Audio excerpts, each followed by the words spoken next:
The rack is one of the most notorious torture devices from the medieval era, used across Europe for centuries, including in the Tower of London.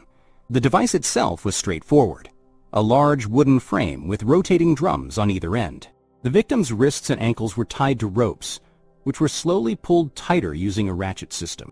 With each turn of the wheel, the body was stretched, joints dislocated, and muscles and tendons began tearing apart.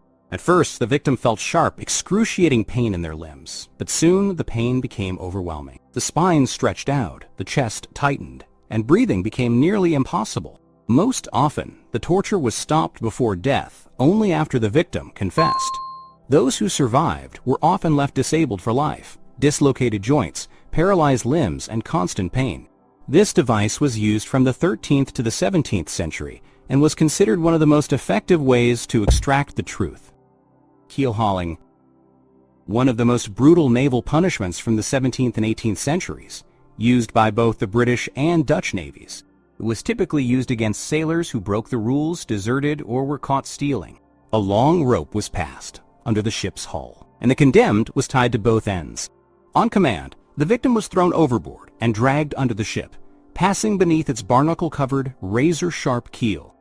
As the body was pulled through the water, skin was torn off, and deep lacerations covered the body. Breathing became impossible, and death often followed from drowning, shock, or blood loss.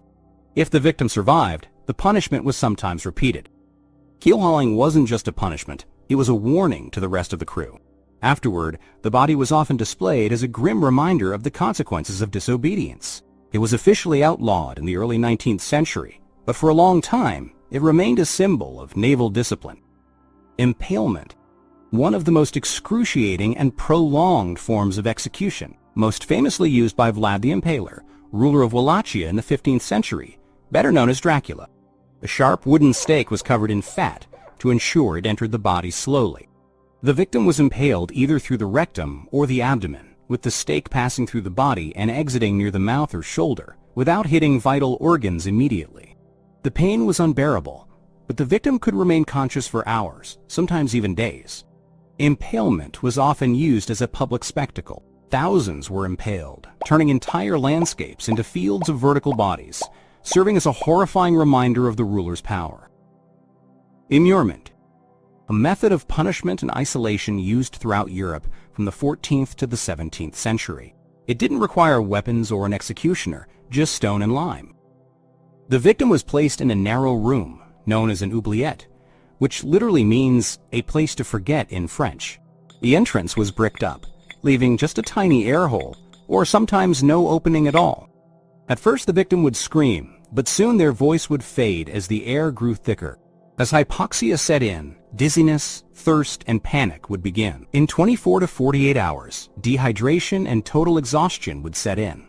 Death could take anywhere from hours to a week, depending on the size of the room and the amount of air left.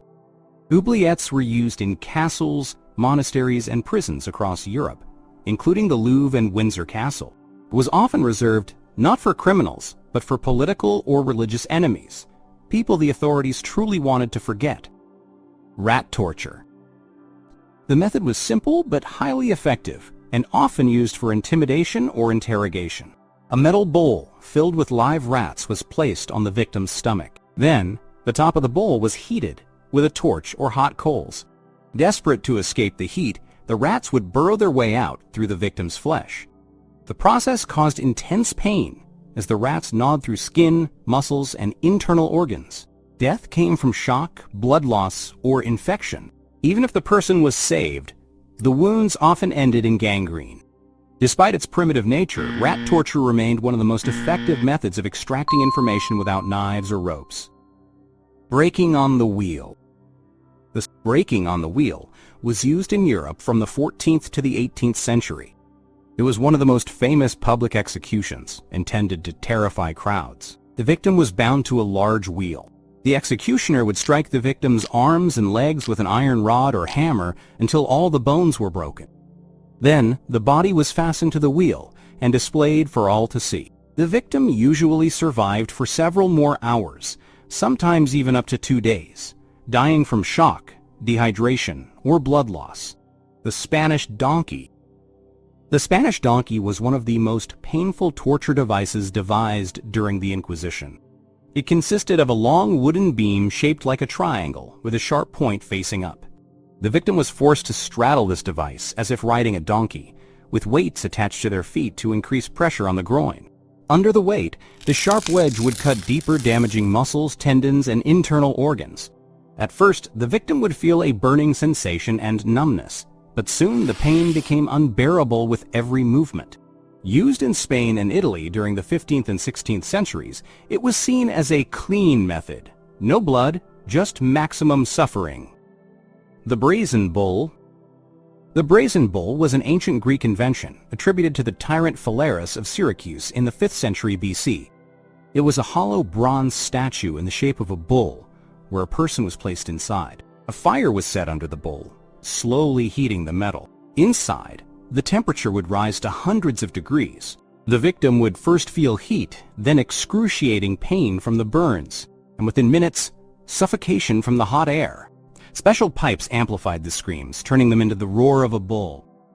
Boiling alive. Victims were dropped into huge bronze cauldrons filled with water, oil, or even tar. Sometimes the cauldrons were cold, and the liquid was gradually heated, while in other cases the liquid was already boiling when the victim was lowered in.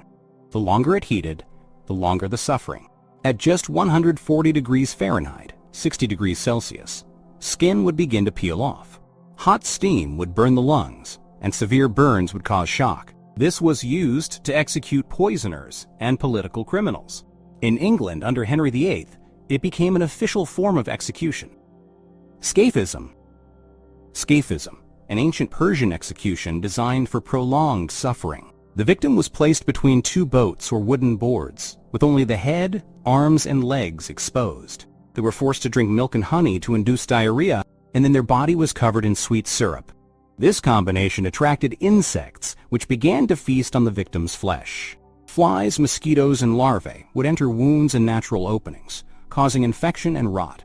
Death came after days of suffering, from sepsis and organ failure. This method is described in ancient Persian chronicles and is considered one of the most agonizing tortures in history.